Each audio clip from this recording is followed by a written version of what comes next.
BCom second year के BCom first year के प्यारे विद्यार्थियों, कॉर्पोरेट एंड फाइनेंशियल अकाउंटिंग जो आपका सब्जेक्ट है, इसमें company final account and managerial remuneration का टॉपिक अपना चल रहा है।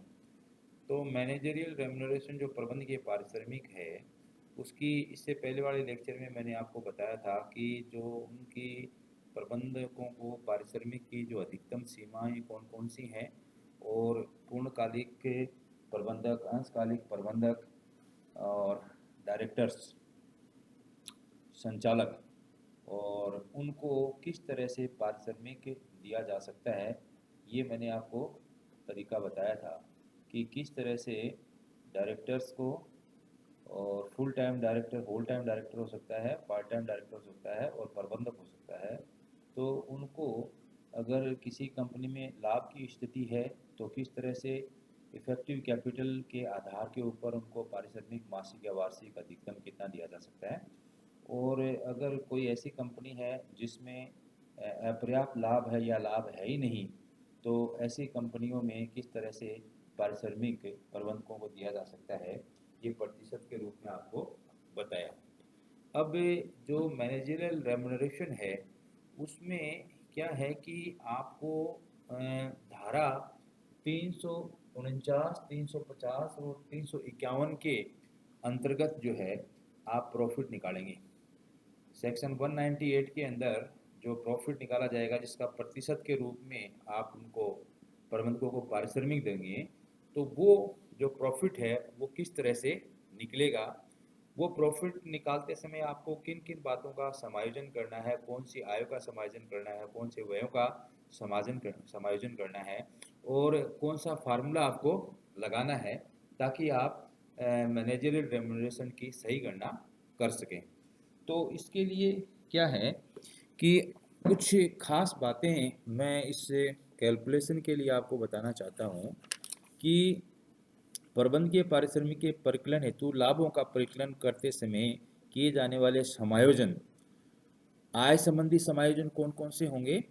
आय के रूप में जोड़े जाने वाली मदें, यदि कंपनी को सरकार से अभिधान या अनुप्रति, बाउंटीज एंड सब्सिडीज की राशियां प्राप्त हुई है, तो उन्हें प्रबंधकीय पारिश्रमिक के निर्धारण हेतु शुद्ध लाभ की राशि लाभ हानि के विवरण में आय के रूप में प्रदर्शित किया जाएगा, जब तक कि केंद्रीय सरकार से इस विषय में विपरीत आदेश प्राप्त नहीं हो जाए। यानी जो कंपनी को कोई सब्सिडी मिली है, कोई बाउंटीज एवं सब्सिडीज अगर कोई मिली है, सहायता मिली है, तो वो जरूर लाभ हानि खाते में उसको दिखाया जाएगा। आय के रूप में नहीं मानी जाने वाली मदें, निम्नलिखित मदों से प्राप्त आय को पारिश्रमिक के निर्धारण हेतु आय नहीं माना जाता है। किन किन चीज़ों को आय नहीं मानना है। अंशों व ऋण पत्रों के निर्गमन पर प्रीमियम अथवा ऋण पत्रों की पुनः बिक्री से लाभ, हरण किए गए अंशों की बिक्री से लाभ, पूंजीगत प्रकृति के लाभ, किसी उपक्रमों अंडरटेकिंग्स या उनके किसी भाग को बेचने से लाभों को सम्मिलित करते हुए, अचल व स्थायी संपत्तियों के बेचने के लाभ, ये आय के रूप में नहीं मानी जाने वाली मदें मैंने आपको बताई है। यदि एक कंपनी के नियमित लाभ हानि के विवरण में उपरोक्त मदों में से किसी भी मद की लाभ की राशि को लाभ हानि के विवरण में आय के रूप में शामिल कर रखा है, तो प्रबंध के पारिश्रमिक के परिकलन हेतु शुद्ध लाभ की राशि ज्ञात करने के लिए उपयुक्त प्रकार के लाभों की राशि को कंपनी के लाभों में से घटा देना चाहिए, माइनस कर देना चाहिए। यदि उपरोक्त मदों से संबंधित लाभ की राशि पहले से ही लाभ हानि के विवरण में दर्शाई हुई नहीं है, तो उक्त मदों के लिए कंपनी के लाभों में समायोजन करने की कोई आवश्यकता नहीं है। संतुलित चार्ज का समायोजन, यदि किसी संपत्ति के बेचने पर उसका विक्रय मूल्य उसकी मूल लागत से अधिक है, तो संपत्ति के मूल लागत और अपलिखित मूल्य का अंतर तक का लाभ संतुलित चार्ज कहलाता है। किसी संपत्ति को बेचने से हुए लाभ में से इस लाभ अर्थात संतुलित चार्ज की राशि को प्रबंध के पारिश्रमिक के परिकलन हेतु आय माना जाता है, अतः इसे कंपनी के शुद्ध लाभ में जुड़ा हुआ होना चाहिए। यदि कंपनी के नियमित लाभ हानि के विवरण द्वारा प्रदर्शित लाभ में प्रबंधकों के पारिश्रमिक के परिकलन हेतु इस मद के लिए समायोजन करना है, तो निम्न बातों का ध्यान में रखना चाहिए आपको। क्या है। नंबर 1, यदि संतुलित चार्ज की राशि कंपनी द्वारा तैयार किए गए नियमित लाभ हानि विवरण में आय के रूप में दर्शाई हुई है, तो कोई समायोजन करने की आवश्यकता नहीं है। और यदि संतुलित चार्ज की राशि कंपनी द्वारा तैयार किए हुए लाभ हानि के विवरण में दर्शाई हुई नहीं है तो प्रबंध के पारिश्रमिक के निर्धारण हेतु परिकलित किए जाने वाले लाभ में इस मद को शामिल करना होता है। अतः संतुलित चार्ज की राशि नियमित लाभ हानि के विवरण द्वारा प्रदर्शित लाभ में जोड़ दी जाएगी। तीसरी बात, किसी संपत्ति को बेचे जाने पर जो लाभ प्राप्त होता है उसमें दो प्रकार के लाभ होते हैं। प्रथम आयगत लाभ, जिसको संतुलित चार्ज के नाम से जाना जाता है, तथा द्वितीय पूंजीगत लाभ। पूंजीगत लाभ से आशय संपत्ति के विक्रय मूल्य के संपत्ति की मूल लागत पर आधिक्य से है। प्रबंध के पारिश्रमिक का परिकलन करने हेतु लाभ में पूंजीगत लाभ को आय नहीं माना जाता है, परंतु अतः कंपनी के नियमित लाभ हानि के विवरण में यदि इस प्रकार का कोई पूंजीगत लाभ शामिल किया हुआ है तो उसे घटा देना चाहिए। अब ये तो आय संबंधी समायोजन है, यानी कि अधिक प्रबंधकों का पारिश्रमिक ज्ञात करने के लिए जिस लाभ का प्रतिशत लोगे वो कैसे कैलकुलेट करना है, ये इसके बारे में मैं आपको समायोजन बता रहा हूँ। अब व्यय संबंधी समायोजन आपको कौन कौन सी करनी है। व्यय के रूप में घटाई जाने वाली मदें। प्रबंध के पारिश्रमिक ज्ञात करने हेतु प्रकलित किए जाने वाले लाभों में से निम्न व्यय को घटाने का अधिकार है। सभी कार्यशील खर्चे, संचालकों का शुल्क, डायरेक्टर फीस, कर्मचारियों या किसी इंजीनियर, तकनीकी विशेषज्ञ अथवा अन्य किसी व्यक्ति को जो कंपनी द्वारा पूर्णकालिक अथवा अंशकालिक आधार पर नियुक्त किया गया है को दिया गया या दे बोनस व कमीशन। अति या असामान्य लाभ पर कर, विशिष्ट परिस्थितियों में लगाया गया व्यावसायिक लाभ कर, ऋण पत्र व अन्य बंधक ऋणों पर ब्याज, धारा 350 द्वारा निर्धारित मूल्य ह्रास, धारा 356 में वर्णित ह्रास का अर्थ कंपनी अधिनियम 1956 की अनुसूची 14 के अनुसार निर्धारित ह्रास से लिया जाएगा। 1 अप्रैल 1956 के पश्चात समाप्त हुए वर्षों की हानि जो धारा 349 के अनुसार ज्ञात की गई है और जिसे अपलिखित नहीं किया गया है। वैधानिक दायित्व हेतु दिया गया हर्जाना, वैधानिक दायित्व आदि की पूर्ति हेतु बीमा का प्रीमियम, डूबत ऋण तथा धारा 293 1 ई के अनुसार पुण्यार्थ कोष में दान 50,000 रुपये तथा धारा 349 के अनुसार परिकलित शुद्ध लाभ के 5% तक दोनों में से जो भी अधिक हो।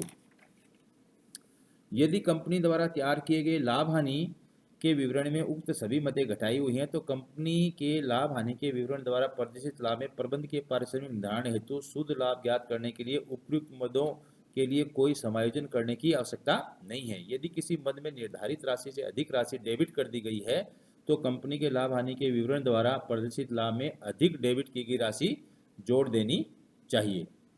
यदि उपयुक्त किसी मद की राशि कंपनी द्वारा तैयार किए गए लाभ हानि विवरण में चार्ज नहीं की गई है या कम चार्ज की गई है तो जितनी राशि चार्ज नहीं हुई है उसे कंपनी के लाभ हानि के विवरण द्वारा प्रदर्शित लाभ में से प्रबंध के पारिश्रमिक हेतु शुद्ध लाभ की राशि ज्ञात करने के लिए घटा देना चाहिए।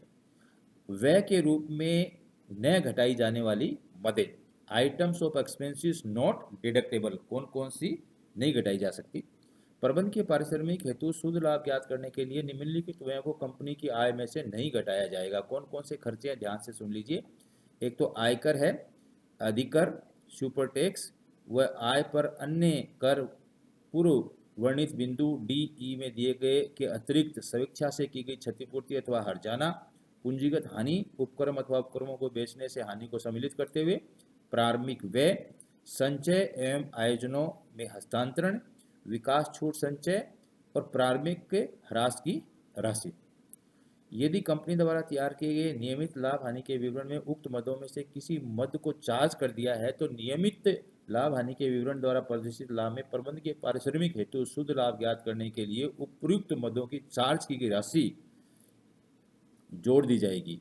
यदि नियमित लाभ हानि के विवरण में पहले से उक्त मदों में से कोई मद चार्ज नहीं की गई है तो प्रबंध की पारिश्रमिक हेतु शुद्ध लाभ का परिकलन करने के लिए नियमित लाभ हानि के विवरण द्वारा प्रदर्शित लाभ में कोई समायोजन करने की आवश्यकता नहीं है। अब जो आपके प्रबंध के पारिश्रमिक हेतु कुल लाभ की राशि का परिकलन कंपनी अधिनियम की धारा 349, 350 एवं 351 के प्रावधान के अनुसार की जाएगी। तो ये दो फार्मूले इसमें बताए गए हैं, दो अल्टरनेट फार्मूले हैं। एक तो है computation of profit under section 349, 50 and 51। इसमें दो फार्मूले हैं। एक तो क्या है कि gross profit as is normally computed. और ग्रॉस प्रॉफिट में आपको कौन कौन सी चीज़ें जोड़नी है? Subsidies and boundaries received from the government, all other income of the company except, कौन कौन सी इनकम को छोड़ के? Premium on issue of shares and debentures, balance of shares forfeited account, all capital profit and capital expenses, capital profits on sale of assets which represents excess of sale proceeds over the cost of assets sold। और कौन कौन सी चीज़ less करनी है? All expenses except the following, सभी खर्चे less करने हैं इनको छोड़ करके। क्या? Corporate tax, super tax, provision for tax, ex gratia payment to employees, voluntary payments or payments made in excess of statutory provisions or requirements, all capital expenses and capital losses, written off of goodwill and fictitious assets, that is preliminary expenses etc., transfer to reserves, proposed dividend including tax on dividend distribution, interim dividend including tax on dividend distribution, incentive available under income tax act, that is export profit, foreign projects etc। तो जो आपका gross profit है उसमें add करने हैं ये income, कुछ जो मैंने इनकम बताई उनको छोड़ के, और लेस करने हैं ये एक्सपेंसेस इन एक्सपेंसेस को छोड़ के। एक तो ये फार्मूला है। धारा 349, 350 और 351 में जो आपका मैं रेम्यूनरेशन निकालोगे आप, जो आपके डायरेक्टर्स हैं या मैनेजर्स, उनका रेम्यूनरेशन के जो प्रतिशत जो दी हुई है, वो प्रतिशत कौन से लाभ पे लेनी है, वो लाभ आपको पहले कैलकुलेट करना पड़ता है। और वो लाभ किस तरह से कैलकुलेट करेगा ये मैंने आपको धारा 349, 350 और 351 में बताने की कोशिश की। अब इसमें एक बात ये ध्यान रखना कि कंपनी संशोधन अधिनियम 2002 की धारा 349 के अनुसार स्थायी संपत्तियों पर मूल्य ह्रास को कंपनी अधिनियम की धारा 350 में वर्णित सीमा तक चार्ज कर सकते हैं, अथवा कंपनी अधिनियम 1956 की अनुसूची 14 में वर्णित दरों के अनुसार चार्ज किया जा सकता है। यदि कंपनी ने अपना लाभ हानि विवरण पहले से ही बना रखा है और उसमें प्रबंधकीय पारिश्रमिक व्यय के रूप में घटा रखा है, तो संभव है उसमें लिखा हुआ प्रबंधकीय पारिश्रमिक सही नहीं होगा, अतः प्रबंधकीय पारिश्रमिक का पुनः परिकलन कर जांच कर लेनी चाहिए। अब प्रबंधकीय पारिश्रमिक के परिकलन हेतु लाभों का परिकलन निम्नलिखित वैकल्पिक एक अल्टरनेट मेथड भी है, जो इससे पहले मैंने आपको ग्रॉस प्रॉफिट में एडजस्टमेंट बताया था। अब इसमें एक अल्टरनेट मेथड भी आप काम में ले सकते हैं, जिसमें धारा 349, 350, 351 के अंतर्गत आप प्रॉफिट ज्ञात कर सकते हैं। अब इसमें क्या है कि profit as per profit and loss statement as prepared by the company ने जो प्रॉफिट लॉस अकाउंट बनाया है उसमें कितना प्रॉफिट दिया उस बैलेंस को लेके चलेंगे, और उसमें क्या क्या चीज़ ऐड करेंगे? Add charges in profit and loss account if any found charge in the given for profit and loss statement, managerial remuneration excluding director of fees, provision for tax, super tax, corporate tax, all capital expenses and capital losses, written off of goodwill and fictitious assets, ex gratia payment to workers, provisions if any more than the requirement, all transfer to reserves, or dividends and tax on dividend distribution paid or proposed. B. For inclusion as income of profit and loss statement if not found included, add subsidies and bounties, less all capital profits if found included as income in profit and loss count। तो इस तरह से जो आपका profit निकलेगा उसका आप percentage ले सकते हैं। ह्रास के संबंध में कंपनी अधिनियम 1956 की धारा 350 की अनिवार्यता जो अनुसूची 14 के अनुसार थी, वो कंपनी संशोधन अधिनियम 2002 से धारा 350 4 के में पढ़ा जाना चाहिए। तो ये है आपके कि प्रबंधकों का पारिश्रमिक ज्ञात करने के लिए जो परसेंटेज वगैरह दी जाती है, वो कौन से लाभ की परसेंटेज लेनी है, वो लाभ किस तरह से कैलकुलेट होगा, ये आपको कैलकुलेट करना आना चाहिए। तो मैंने आपको दो मेथड बताए हैं, ग्रॉस प्रॉफिट के आधार पे, और अगर कंपनी ने प्रॉफिट लॉस अकाउंट स्टेटमेंट पहले से बना रखा है तो उस प्रॉफिट के आधार पे उसमें कौन कौन से समायोजन करने हैं, इन सब बातों का आपको ध्यान रखना है। और प्रबंधकीय पारिश्रमिक की जो अधिकतम सीमा है उसका भी आपको ध्यान रखना है। अब जो चालू वर्ष में लाभ कमाने वाली कंपनियों के लिए प्रबंधकीय पारिश्रमिक कैसे दिया जा सकता है वो मैंने आपको बताया। और चालू वर्ष में लाभहीन या पर्याप्त लाभ कमाने वाली कंपनियों द्वारा पारिश्रमिक वो प्रभावी पूंजी के आधार के ऊपर कितना मासिक दिया जा सकता है। तो ये दूसरा लेक्चर मेरा प्रबंधकीय पारिश्रमिक का आज समाप्त हुआ। Thank you very much for listening this lecture.